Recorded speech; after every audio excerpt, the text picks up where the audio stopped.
Welcome to the XRP Legend 13-part series, explaining the Interledger Protocol family and the ISO 20022 ecosystem. At the heart of it all, XRP. After watching this series, you will understand why this is the greatest opportunity in history. Naturally, the greatest opportunity will coincide with the greatest fear, uncertainty, and doubt. I used to work for CGI, who helped build the SWIFT financial system.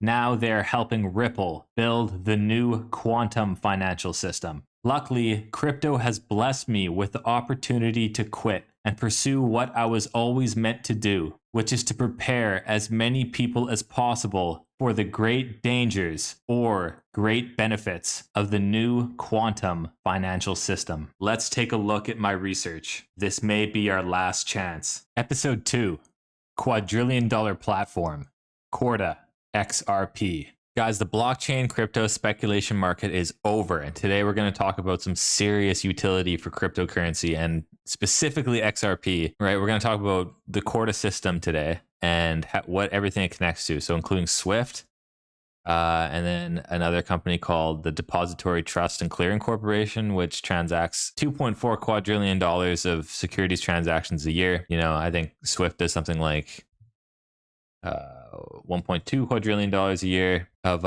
like foreign exchange transactions. We're going to go through some serious use cases, including like insurance, shipping, healthcare. This is a big episode, guys. Okay, so let's get into it. So for XRP, are we going to have more downside? Possible, because Tether and Binance are doing some very sketchy, shady operations. So they're not to be trusted, and at any moment it could collapse. And yeah, it could affect XRP, but in the end, it will not, because there are only 100 billion XRP tokens.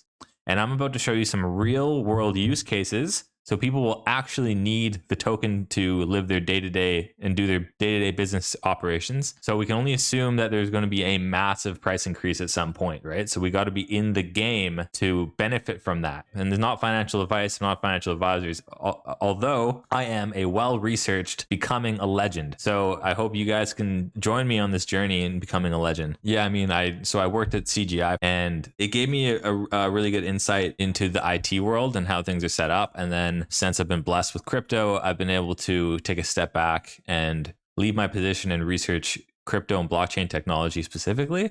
And the merging of the two fields has been able to give me a bit of foresight, hopefully, into what's going on. And I'm not asking you to believe anything I say, but here's my research. I looked through hundreds and hundreds of sources, and I grind it down just to the 12 most important sources, or something like that, around 10 or 12. Enough to do one episode, and then I show you guys. So please just, I'll leave the links in the description so you can do your own research, but I've created highlights, so let me show you guys.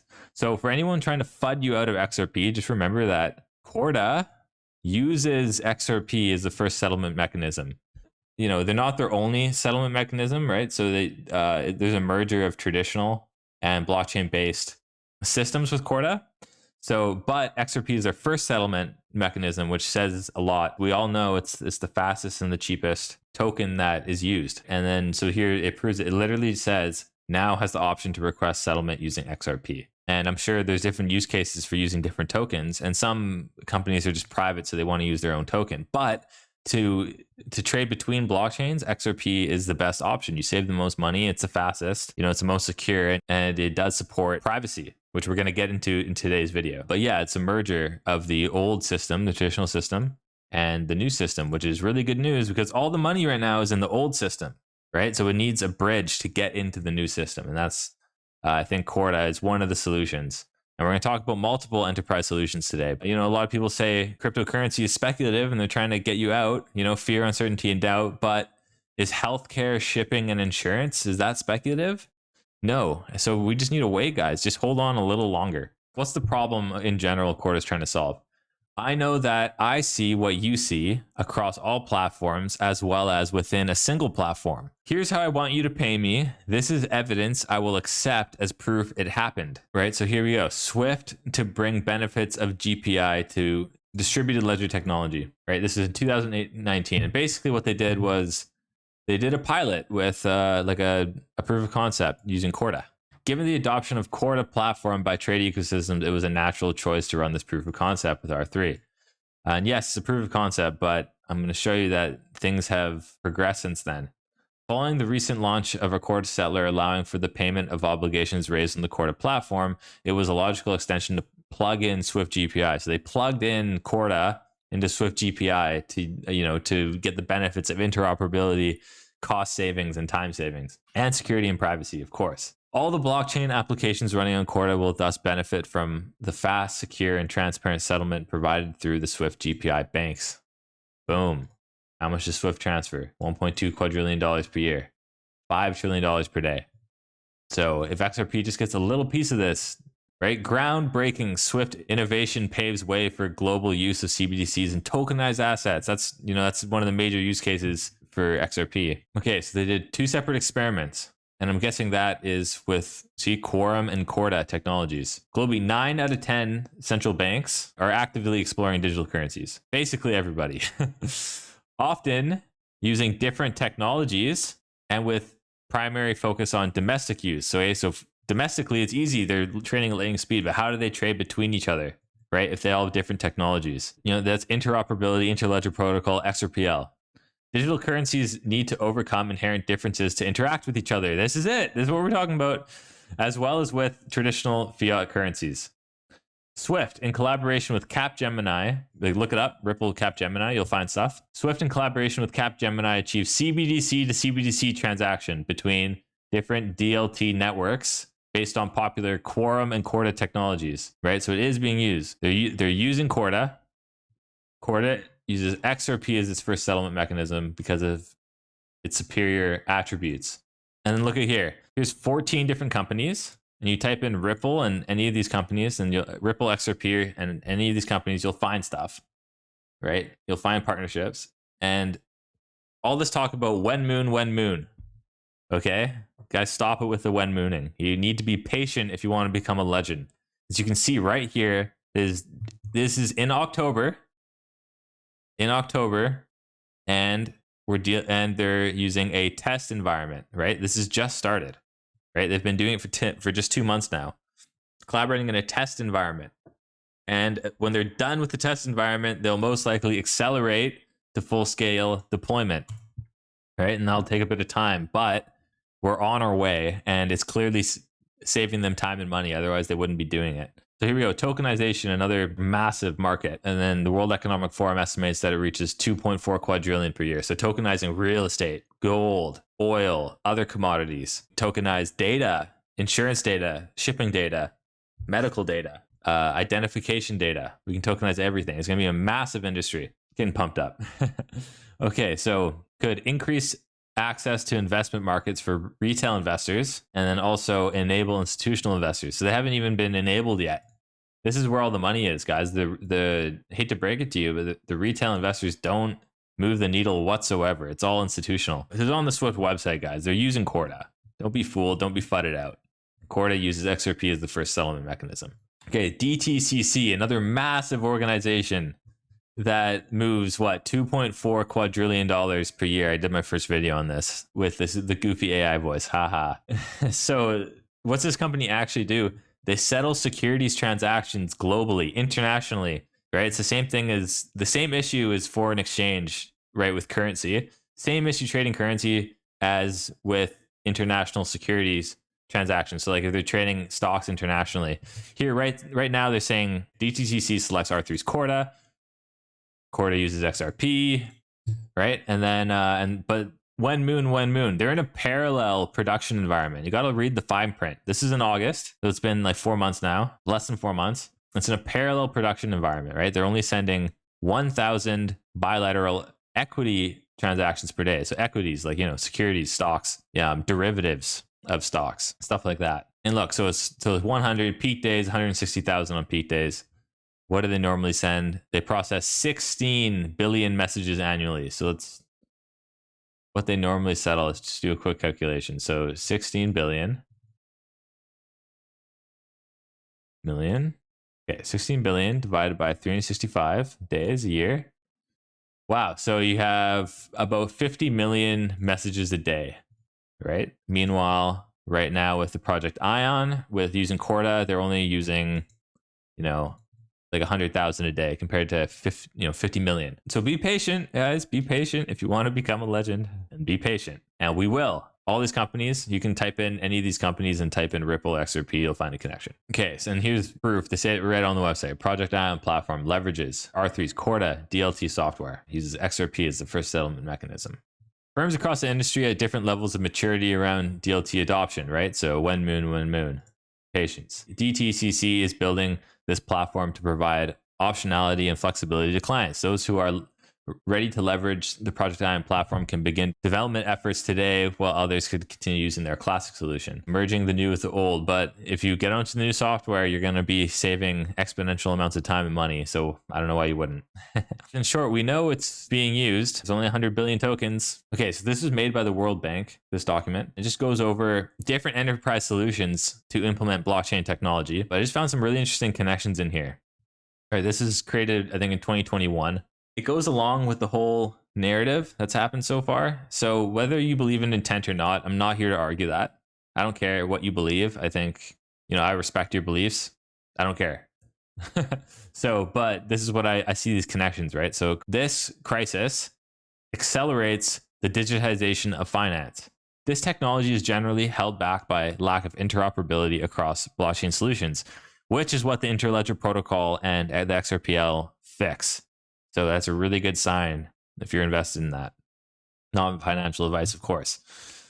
And then they talk about Ethereum, Hyperledger, Corda, and Quorum, right? Like what, every other major organization are talking about, basically these platforms in which solution will best fit their needs. And we'll find that more often or not, Corda seems to be, the most sleek and efficient solution that fits everybody's needs in terms of like privacy, scalability, security, and the list goes on. Cost, speed. Quorum and Corda, right? It seems like everyone's talking about Quorum and Corda. Okay, down here. In addition, the C, right? Think of what happened. We had the C, we had the P, we had the V, and it required social isolation, limited face-to-face commerce, reinforced the importance of digital payment schemes, right? And now they're looking for something that enables faster, cheaper, efficient domestic and cross-border payments, right? Think of what happened. The P happened. Everyone got locked down in their houses. They gave you money. Right? And then they all sat there and they wanted to test what you do with it.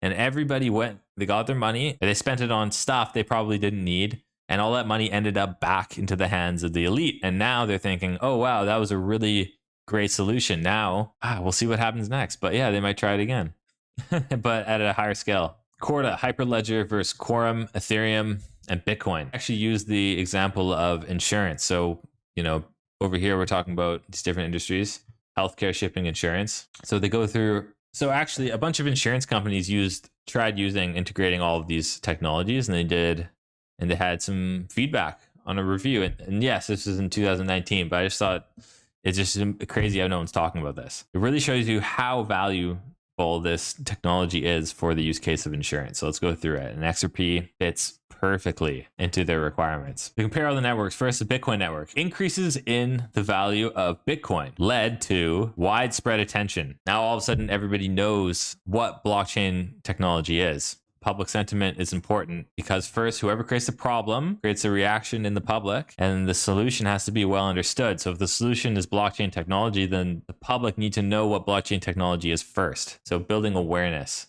Perhaps that was one of the keys of Bitcoin. Bitcoin network is unsuitable for building an insurance application. So we're going to go into the reasons here, but privacy is one of the big issues for the enterprise use case of Bitcoin. I'm not saying Bitcoin doesn't have other uses, but I'm saying that for this enterprise solution, it doesn't meet the requirements. The primary problem with building an insurance application on Ethereum is data privacy, right? Similar to Bitcoin.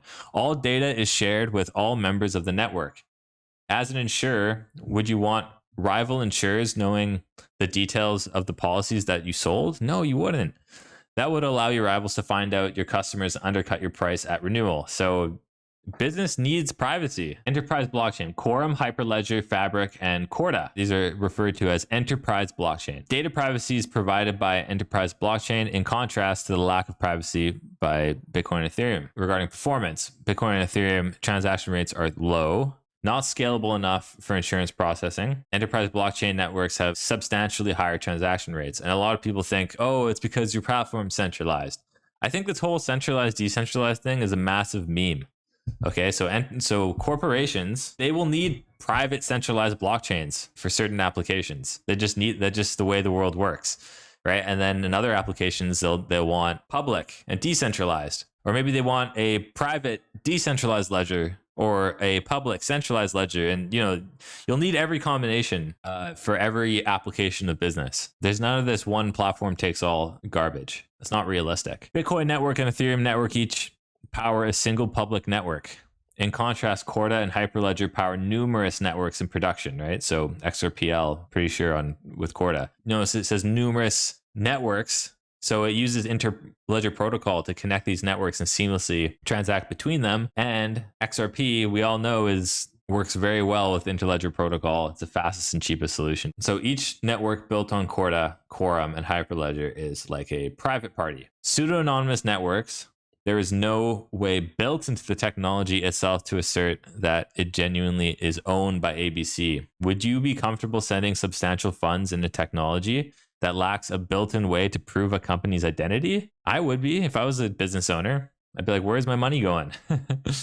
Okay, so limitations. So Swift had similar limitations with their system, right? It's an old system. It needs to be updated. The underlying banking technology itself doesn't provide a way to validate that a given account number is associated with a particular company or vice versa. Therefore, they need a middleman, right? And middleman fraudulent attacks are possible in Swift bank transfers, Bitcoin and Ethereum, right? So let that sink in. And Swift needs updated technology. In contrast, on Corda, Quorum, and Hyperledger, this fraudulent risk is dealt with to gain membership of a private network, a KYC, so know your client. Upon successful completion of a KYC process, a digital certificate would be insured for insurance companies, ABC Limited, of which they exclusively hold the private key. Plus, for Corda, the company's city, country, these technologies themselves allow a lookup of that company's associated node on the private network. It's reassuring to know who you're doing business with. Absolutely. Quorum was created by the investment bank JP Morgan, the open source project. So it uses the underlying technology, Ethereum virtual machine, but